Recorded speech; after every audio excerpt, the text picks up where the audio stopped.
Hello दोस्तों, कैसे आप सभी? आई होप आप बेटर होंगे। आज हम फिर से एक नए डे के साथ एक नए टॉपिक एक नई नए साथ फिर से उपस्थित हैं। आज टॉपिक कवर करे हुए हैं सेकेंड वर्ल्ड वार यानी कि द्वितीय विश्व युद्ध।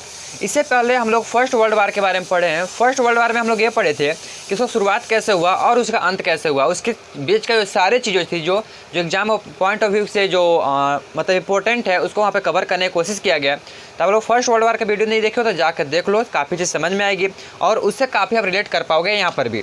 ठीक है, तो उसका आपको लिंक मैं डिस्क्रिप्शन बॉक्स में दे दूंगा, आप वहाँ जाकर देख सकते हो। ये बड़ी अच्छी बात कही आप। ज़्यादा बड़ा नहीं है, आप देख सकते हैं वहाँ से। चलिए शुरुआत करते हैं सेकेंड वर्ल्ड वार को। फर्स्ट वर्ल्ड वार और सेकेंड वर्ल्ड वार इस वीडियो हम लोग कब मतलब कंपेयर करते चलेंगे, शुरुआत कब स्टार्ट हुआ। ठीक है, चलिए स्टार्ट करते हैं, समय जा नहीं करते हैं। चलिए सबसे पहले आप लोग का बहुत बहुत स्वागत है आपका अपना चैनल डिफेंस क्लास पे। कहना भूल गया था, माफ़ करना। शाबाश बेटा, बहुत बढ़िया। आप लोग का स्वागत करना जरूरी है। हाँ, तो द्वितीय विश्व युद्ध की शुरुआत जो होती है 1 सितंबर 1939 ईस्वी को होती है, जबकि प्रथम विश्व युद्ध का जो शुरुआत होती है 28 जुलाई 1914 ईस्वी को होती है। प्रथम विश्व युद्ध स्टार्ट क्यों हुआ था? क्योंकि ऑस्ट्रेलिया के राजकुमार थे। ठीक है, ऑस्ट्रेलिया राजकुमार थे जिसका जो है हत्या कर दिया था किसी दूसरे देश में। ऑस्ट्रेलिया उसी का बदला लेने के लिए उस पर अटैक करता है, जिसके कारण से फिर पूरे विश्व जो है से धीरे धीरे युद्ध में कूदना स्टार्ट हो जाता है, मतलब आता है और पूरे विश्व 2 भाग में बढ़ जाते हैं।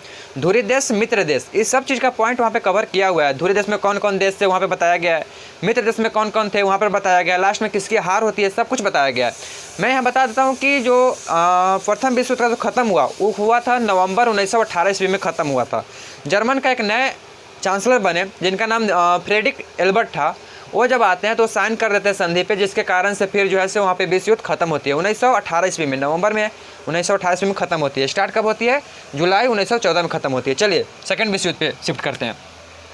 1 सितंबर 1940 ईस्वी को जर्मनी ने पोलैंड पर आक्रमण कर दिया। ठीक है, जर्मनी का पिछला बार भी हार हुआ था। ठीक है, मैं बताऊंगा जर्मनी कैसा मतलब ये हरकत करता है, बार बार लड़ता है लेकिन बार बार ही हारता है, पता नहीं इसको क्या चुल मचता है। देखिए 1 सितंबर 1939 ईस्वी को जर्मनी ने पोलैंड पे आक्रमण करता है। ठीक है, अब जर्मनी का मैप यहाँ पे मैं दिखाता हूँ, ये भी जर्मनी रहा और इस प्रकार से ये पोलैंड रहा। ठीक है, तो आपको मैं धीरे धीरे इसमें इस प्रकार से इमेज भी दिखाता रहूँगा ताकि आपको समझ में आता रहे।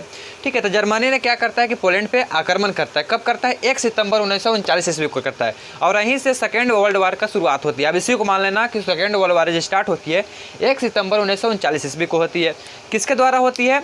जर्मनी और पोलैंड, ये 2 देश के कारण होता है ना। आपको ऐसा माना जाता है कि जर्मनी ही सेकेंड विश्व युद्ध का सेकेंड वर्ल्ड वार का स्टार्ट करने वाला देश है ना, तो सेकेंड वर्ल्ड वार स्टार्ट होता नहीं। लेकिन जर्मनी भी क्या करे, इसका भी कुछ दिक्कत था, क्योंकि मैं पिछला वीडियो में बताया था कि वैसा को जो संधि थी उस पर ऐसा शर्त बना दिया गया था जिसके कारण से जर्मनी को थोड़ा सा मतलब युद्ध में आना जरूरी था। समझे मतलब क्यों आता था? और बदमाशी तो करता है।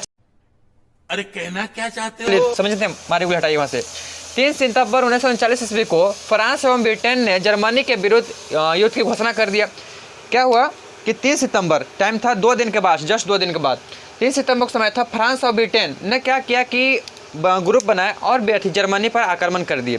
फ्रांस और ब्रिटेन और अमेरिका पहले से बहुत अच्छा देश रहे हैं फर्स्ट वर्ल्ड वार में। तीनों एक साथ मिलकर काम किए हैं, तब जाके सेकेंड वर्ल्ड वार वैसे ख़त्म भी हुआ था तो और आगे चलता। वो लगभग 4 साल चला था, ये तो लगभग 6 साल चला है। ठीक है, तो 3 सितंबर 1939 ईस्वी को फ्रांस और ब्रिटेन, इसके साथ साथ जो पश्चिम विश्व युद्ध में जो साथ में था वो अमेरिका था। अमेरिका, फ्रांस और ब्रिटेन तीनों मिलकर ही संयुक्त सेना को मिलाए थे, एयरफोर्स, नेवी, आर्मी, तीनों को मिलाकर के आक्रमण किए। तब जाके जर्मनी और उसके जो ये दोस्त थे, कौन कौन, ब्रिटेन था, तुर्की था, बुल्गारिया था और ऑस्ट्रेलिया था, ये जो 4 देश हार जाते हैं और सरेंडर करते हैं, तब जाके विश्व युद्ध प्रथम जो खत्म हुआ था। ये 3 देश साथ में थे प्रथम विश्व युद्ध में, कौन? फ्रांस, ब्रिटेन और अमेरिका। ठीक है, अभी तक अमेरिका यहाँ पे नहीं कूदा है। तो 30 सितंबर 2 दिन के बाद क्या हुआ कि 3 सितंबर 1939 ईस्वी को फ्रांस, ब्रिटेन ने जर्मनी के विरुद्ध में युद्ध में आ गए।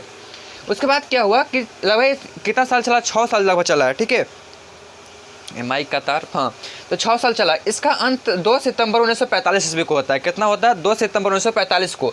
1 सितंबर को स्टार्ट हुआ, 2 सितंबर को ख़त्म हुआ था, ध्यान रखिएगा। अब 3 सितंबर को फ्रांस और ब्रिटेन जो है से युद्ध में आए थे जर्मनी के खिलाफ। ठीक है, जर्मनी के विरुद्ध युद्ध की घोषणा कर दी। यह 6 साल तक चला था। इसका अंत 2 सितंबर 1945 ईस्वी को हुआ। ठीक है, इसका अंत कब होता है? 2 सितंबर 1945 ईस्वी को होता है। अच्छा, पिछला वीडियो में पढ़ा था कि प्रथम विश्व युद्ध में लगभग 37 देश शामिल हुए थे, 37। ठीक है, उस देश का यहाँ पे नाम नहीं लिख रहा क्योंकि काफ़ी लंबा टाइम लगेगा। तो जो मेन है उसको लिख रहा क्योंकि या तो सबसे अच्छा व्यक्ति का, सबसे बलशाली चीज़ें का नाम होती है ना, सबसे ख़राब का, बीच वाला कोई नाम नहीं होता इसलिए। तो इसमें लगभग 61 देश शामिल हुए। इसमें 37 देश हुए थे, इसमें 61 हुए हैं। प्रथम विश्व युद्ध में 37 हुए हैं और सेकेंड विश्व युद्ध में 61 हुए हैं। द्वितीय विश्व युद्ध के दौरान जर्मनी का जो जनरल था वो रोमेल थे। कौन थे? रोमेल। अब इसको मैं इमेज यहाँ पे दिखाता हूँ किस प्रकार से रोमेल दिख रहे थे। ये रोमेल है। इनको क्या बोला गया? डेजर्ट का फॉक्स बोला गया। डेजर्ट समझते हो ना, रेगिस्तान का लोमड़ी बोल सकते हैं, ठीक है, जो कि कुछ इस प्रकार से दिखता है। तो इनको जो है नाम रख दिया गया डेजर्ट फॉक्स। किसका? रोमेल का ना, ये रोमेल रहे और इनका नाम बदल गया, इसको रख दिया गया डेजर्ट फॉक्स। म्यूनिक फैक्ट सितंबर। म्यूनिक फैक्ट क्या है? अब इसके बारे में एक मैं यहाँ पे स्क्रीनशॉट लगा देता हूँ, आप लोग यहाँ से पढ़ लेना क्योंकि इसको अभी थोड़ा सा जल्दी निकलते हैं, वीडियो लंबा हो रही है। तो म्यूनिक फैक्ट जो है सितंबर 1938 ईस्वी में संपन्न हुआ, ठीक है। ये जो है एक्ट है, फैक्ट है। ये क्या हुआ कि 1938 ईस्वी में संपन्न हुआ। जर्मनी ने वैसाय की संधि का उल्लंघन 1935 ईस्वी में करता है। मैं बताया था वैसाय की संधि क्या थी, जर्मनी के खिलाफ लगाया गया था। जर्मनी में एक मतलब जब प्रथम विश्व युद्ध हो गया, ख़त्म हो गया था, जब चांसलर वहाँ के नए बने फ्रेडरिक एल्बर्ट, तो उन्होंने साइन कर दिया। तो उसके बाद जो है शांति सम्मेलन हुआ पेरिस में। पेरिस में शांति सम्मेलन हुआ तो वहाँ पे 3 देश जो है सो मेन जो थे, फ्रांस, ब्रिटेन और अमेरिका, ये तीनों देश मिल करके प्रथम विश्व युद्ध खत्म करने का काम किए थे।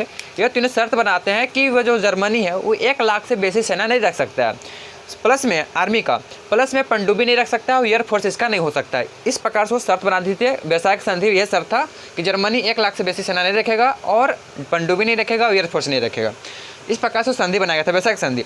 तो जर्मनी क्या करता है 1935 में उसका उल्लंघन कर देता है। किसका? वैसाय की संधि का। और स्पेन में गृह युद्ध चल रहा था। उस समय क्या हुआ कि स्पेन में जो है गृह युद्ध चल रहा था, ठीक है। गृह युद्ध चलने के कारण स्पेन ऑलरेडी कमज़ोर हो चुका था, अंदर से मतलब खोखला था। इसके कारण क्या हो गया, स्पेन में संयुक्त रूप से क्या इटली और जर्मनी पहला आक्रमण कर देते हैं और पहला शिकार उसका स्पेन होता है। किसका? जर्मनी और इटली का, ठीक है। किसका? जर्मनी और इटली का पहला शिकार जो होता है स्पेन हो जाता है, जो कि 1936 ईस्वी में उस पर आक्रमण करते हैं, ठीक है। उस समय स्पेन में गृह युद्ध चल रहा था। ध्यान रखिए चीज़ को। स्पेन का आप यहाँ पे मैप देख सकते हो किस प्रकार से। हाँ, जर्मनी द्वारा सोवियत संघ पर आक्रमण। सोवियत संघ क्या है? एक देश का नाम है। पहले जो है से इन पास्ट में 600 इसका था, बस अभी इसका अस्तित्व खत्म हो चुका है। मैं इसका भी एक स्क्रीनशॉट लगाता हूँ, आप लोग यहाँ पे पढ़ सकते हो क्या था ये, ठीक है। हाँ, सोवियत संघ पर आक्रमण करने का योजना को, अब क्या हुआ कि जर्मनी क्या कर रहा था? सोवियत संघ पर आक्रमण कर रहा था। देश का नाम है, पहले मैं बता रहा हूँ, सोवियत संघ देश का नाम है, ठीक है। तो इस पर आक्रमण किया और जब योजना बना रहा था उस ऑपरेशन को जो क्या बोला गया, बोरबोसा कहा गया। मतलब उस पर आक्रमण करने का जो एक मतलब योजना बनाया गया, मतलब प्लानिंग किया गया, उस योजना का बोरवेक्स कहा गया, ठीक है। बारबोसा कहा गया, ठीक है। 23 अगस्त 1939 को, कितना को? 23 अगस्त 1939 को जर्मनी रूस आक्रमण समझौते पर हस्ताक्षर हुए, ठीक है। 23 अगस्त क्या हुआ कि 23 अगस्त को 1939 ईस्वी, मतलब 23 अगस्त 1939 ईस्वी को जर्मनी और रूस आक्रमण समझौते पर हस्ताक्षर हुआ। जर्मनी ने रूस पर समझौते का उल्लंघन का आरोप लगाकर उस पर 22 जून 1941 ईस्वी को आक्रमण कर देता है, ठीक है। एक मतलब समझौता हुआ, कब हुआ था? 23 अगस्त 1939 ईस्वी को जर्मनी और रूस, ये 2 आक्रमण जो हुए थे इस पे हुए थे, ठीक है। अब जर्मनी क्या कहता है कि नहीं, और जो रूस है वो क्या करता है, अपना जो समझौता पे जो साइन किया हुआ था उसका उल्लंघन कर देता है। इस प्रकार से उस पर आरोप लगाता है, किस पे? रूस पे। और जर्मनी रूस पे समझौता का उल्लंघन करने का आरोप लगाकर 22 जून 1941 ईस्वी को, अब 22 जून 1941 ईस्वी को आक्रमण कर दिया। अच्छा, जर्मनी करता तो है, मतलब वो जस्ट लाइक पाकिस्तान, ठीक है, मतलब पाकिस्तान का जैसा है, युद्ध तक करेगा लेकिन जीतता कभी नहीं है, ठीक है। फिर यहाँ पर भी हारा, अच्छा खासा हारा है। जर्मनी की सेना इसको अच्छा खासा तबड़ाक मारी है, ज़्यादा इसको युद्ध करने का अति नशा चढ़ा हुआ था। जर्मनी ने रूस पर समझौता का उल्लंघन करके फिर आक्रमण करता है। और क्या होता है कि जब लास्ट होता है फरवरी 1943 में, कब? फरवरी, ये आक्रमण कब करता है? 41 में करता है। 1943 में लगभग 2 साल के बाद रूसी सेना ने जर्मनी को रूसी सेना जो थी जर्मनी को अच्छा खासा हराता है। मतलब उसको सेना थी अच्छा खासा, जर्मनी की सेना को धोता है बिना साबुन तेल का, समझे। हाँ, जर्मनी की ओर से द्वितीय विश्व युद्ध में अच्छा, जब जर्मनी हार रहा था तो इटली उसका साथ देता है ना। इटली अच्छा व्यक्ति था, साथ दिया, मरते अपने गिरते हुए दोस्त को सहारा दिया। द्वितीय विश्व युद्ध में 10 जून 1940 ईस्वी को कूदता है, ठीक है। जर्मनी के साथ में कूदता है, जर्मनी के पक्ष लेकर कूदता है, कब? 10 जून 1940 ईस्वी में, ठीक है। इटली जो है सो जर्मनी के पक्ष में आता है। 8 सितंबर 1941 ईस्वी को अमेरिका अपना सहयोग विश्व युद्ध में डाला। ठीक है, अब जितने भी देश थे धीरे धीरे सहयोग तो करना जरूरी है, यज्ञ हो रहा है।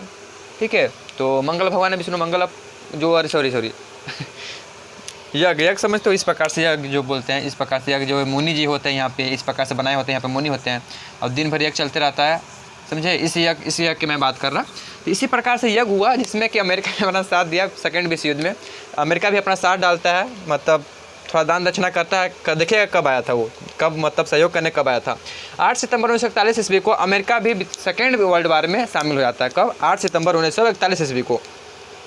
कारण क्या था? जापान इसको उस्काता है किसको? अमेरिका को। जापान क्या करता है कि अमेरिका का एक नौसैनिक अड्डा होता है जहाँ पे उसका नेवी रहती है। तो नेवी जहाँ पे थी वहाँ का एक अड्डा था, उसका नाम था हवाई द्वीप के स्थित में एक था पर्ल हार्बर। ठीक है, पर्ल हार्बर क्या है? एक जगह का नाम है। वहाँ पे अमेरिकी सेना थी, अमेरिकी जो नेवी थी, अमेरिका का जो नेवी थी वहाँ पे रुकती थी। वहाँ पे थी क्या करता है जापान, क्या करता है कि खतरनाक रूप से, समझ रहे हो, देखा कैसे खतरनाक से इस प्रकार से आक्रमण कर देता है। ठीक है, उस समय अमेरिका का राष्ट्रपति फ्रेडलिन डी रूजवेल्ट थे और इंग्लैंड का प्रधानमंत्री विंस्टन चर्चिल थे। इसके दौरान हम क्यों पढ़ रहे हैं? क्योंकि अगला जो वीडियो आएगा उसमें हमको इनके बारे में थोड़ा चर्चा करना है, इसलिए मैं यहाँ पे पढ़ ले रहा। तो ध्यान रखिएगा इसको। अमेरिका के राष्ट्रपति थे वो फ्रेडलिन रूजवेल्ट थे और इंग्लैंड का जो प्रधानमंत्री थे वो थे विंस्टन चर्चिल। इसको ध्यान रखिएगा। तो मिलते हैं किसी और अगले वीडियो में, तब तक आप लोग पढ़ाई करते रहें। All the very best, thanks for watching this video.